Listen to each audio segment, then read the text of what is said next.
lembrando que esse vídeo é mais um vídeo da série Códigos do Milagre, desvendando aí como a gente pode conseguir os próprios milagres na nossa vida. Eu sou uma pessoa que tive muitas experiências com milagres, e não que Deus tenha um padrão para realizar milagres na vida de uma pessoa, mas existem algumas coisas que eu estava fazendo, ou acreditando, ou se repetindo todas as vezes que eu realmente precisei da intervenção divina na minha vida, e um milagre que precisava acontecer, ou seja, ele grande ou pequeno, na maioria das vezes significativos, para que acontecesse. Já falamos um pouquinho, você pode voltar nos vídeos anteriores aí, nós falamos um pouquinho de identidade. Identidade significa muito, né? Você tem que acreditar que você realmente é um filho de Deus, que Deus se importa com você, que você já deu certo, porque Ele já te aprovou. Se você nasceu, que você tem um selo de qualidade de fábrica que vem dentro da sua alma, que já está dentro do seu DNA escrito que você é de Deus, que você pode conseguir, vai conseguir realizar tudo que você já deu certo. Você já deu certo. Só precisa lembrar disso. É importante saber de identidade. Uma vez perguntaram para mim assim: ô Sandro, você conhece tanto da Bíblia? Como é que você está nessa igreja? Isso foi um chefe de pastores de uma denominação lá da Igreja Assembleia. Eu estava numa rádio nesse dia que pertencia a esse grupo. Aí eu falei assim para ele: olha, na verdade foi por causa do livro de Mormon, que eu passei a acreditar na Bíblia. Assim como a gente tem o livro de Marcos, Lucas, Mateus, né, vários livros na Bíblia, Paulo mesmo escreveu aos Coríntios e tal, aos Romanos, a gente está estudando agora. Mormon foi um profeta que veio nas Américas. Esse livro é um outro testamento de Jesus Cristo. E eu gostaria de falar um pouquinho a respeito desse profeta aqui, Mormon. Hoje eu compartilhei com a minha família a respeito dele, né, no próprio livro dele, no capítulo 1, quando ele recebe as Escrituras. Para quem não sabe, o próprio Salvador Jesus Cristo visitou as Américas, visitando esse povo aqui, e ele instruiu este povo. O povo viveu mais de 200 anos, vamos dizer assim, na glória de Deus, sem pecado, todo mundo prosperando, todo mundo tendo experiências divinas, todo mundo fazendo o que é certo, e ninguém se perdeu durante 200 anos, até que o pessoal, de tanto ter riqueza, eles começaram a ter inveja um do outro, a querer se vestir melhor que um outro, aí começou a surgir dissensões, começou a surgir ladrões, começou a surgir invejas, e começaram a se dividir, até que se tornaram um povo ruim, e eles se perderam no meio do caminho. E Mormon foi um desses profetas. No capítulo 1, mais ou menos no versículo 2, Amoron, que era um homem, profeta de Deus, que estava com as Escrituras, pegou e deu para Mormon, encontrou Mormon lá, e isso eu quero falar a respeito de identidade agora. Ele tinha 10 anos. Amoron, que era um profeta, sabendo que o povo estava se perdendo, e ele não tinha quem deixar as Escrituras. Ele escondeu as Escrituras no monte, chamou esse rapaz de 10 anos, falou assim: eu percebo que você tem uma percepção rápida, que você é um rapaz diferenciado.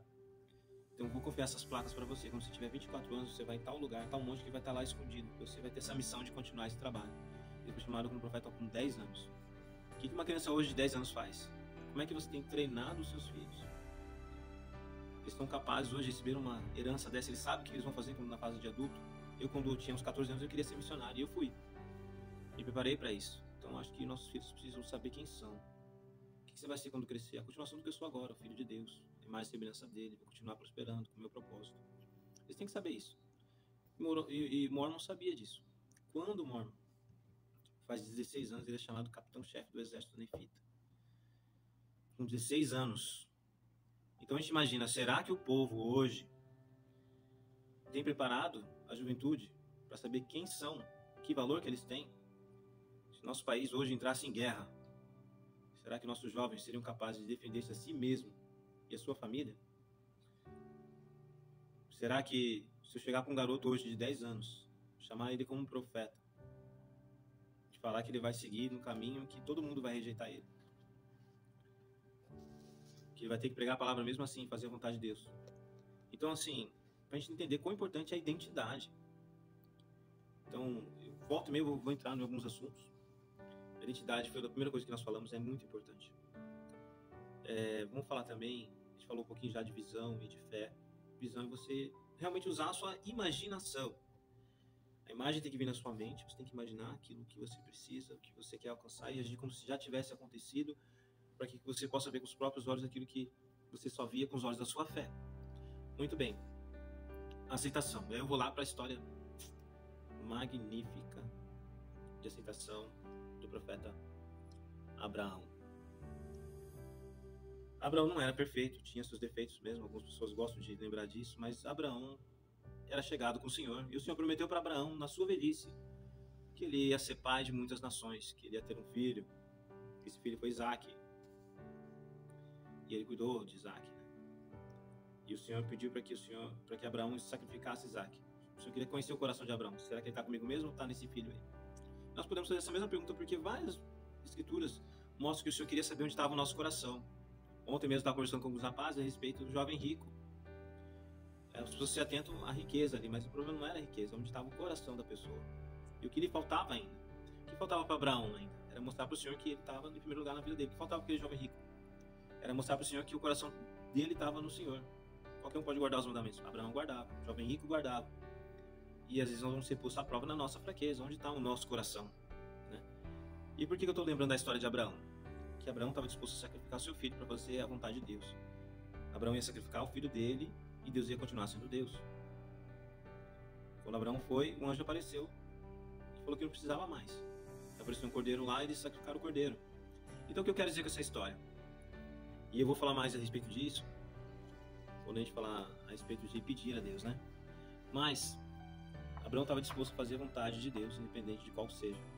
Então quando eu for, eu preciso aceitar que, embora eu tenha certeza da minha identidade, que embora eu tenha a minha fé, a minha visão, muitas vezes eu vou ter que aceitar que a vontade de Deus vai ter que ser feita, independente daquilo que eu estou buscando.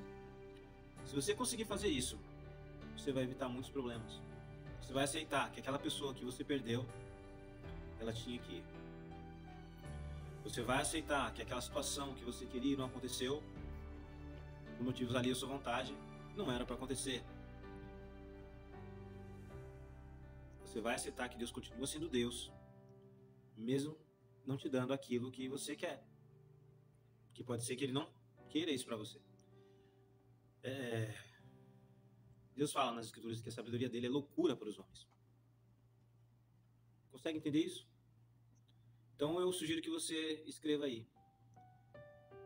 Ter aceitação é estar disposto a aceitar a vontade de Deus. Melhor ainda, quando você tiver realmente comunhão com Deus, a sua vontade vai ser a vontade dele, independente do que aconteça. Se era a vontade de Deus, é a minha vontade. Claro que até Cristo falou: Pai, se queres, passa de mim este cálice, mas contudo seja feita a sua vontade. E foi assim que foi feito. Aceitação. Vou contar uma experiência pessoal. Eu tive uma filha, tenho uma filha de 13 anos hoje, que é a Heloísa. Muitas pessoas conhecem a história dela. Ela nasceu com os problemas, apresentou no desenvolvimento dela, veio andar quase 8 anos, foi um milagre, eu vou contar isso para vocês. Mas quando ela tinha 7 para 8 meses, ela teve uma febre muito forte e ela foi internada na UTI por 15 dias. No primeiro dia, os médicos, na troca, já vieram conversar com a gente e falaram: se preparem para o pior. E foi assim, durante 15 dias, todos os dias, na troca de plantão, nós ouvimos a mesma coisa: se preparem para o pior, porque o coração dela está fraco, está batendo muito rápido, a gente não consegue diminuir os batimentos. Por causa desses batimentos, a gente não consegue fazer com que ela respire sozinha, então a gente tem que usar aparelho, a gente tem que manter ela dormindo. Então, o estado dela é grave e a febre não baixou durante 15 dias. Ela teve até uma convulsão. Então, no 15º dia, eu não lembro se eu tinha jejuado, mas eu lembro que eu fiz uma oração. E nessa oração foi da seguinte maneira: eu falei: Pai, se o Senhor for levar a nossa filha, conforta a gente. Se o Senhor não for levar, faz a gente saber. Essa foi a minha oração aquele dia, naquela noite. E eu dormi bem, primeira vez em 15 dias. Depois, pela manhã, eu fui no hospital onde minha esposa estava esse tempo todo. Minha esposa contou uma história maravilhosa. Ela teve uma visão com um anjo. E esse anjo chegava nela e falava: pega a sua filha. E ela pegava ela no colo. Como fazia muito tempo que ela não pegava neném, ela chorou. E o anjo falou para ela 3 vezes: ela vai ficar boa, ela vai ficar boa, ela vai ficar boa. E nesse dia, ela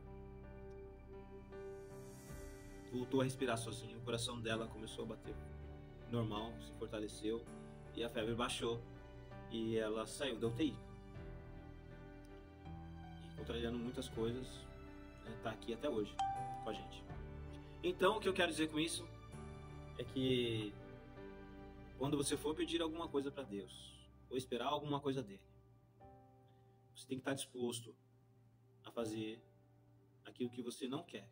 Você tem que estar disposto a ouvir a resposta que talvez você não queira seguir. Porque se você não estiver disposto a fazer isso, ele não vai te responder.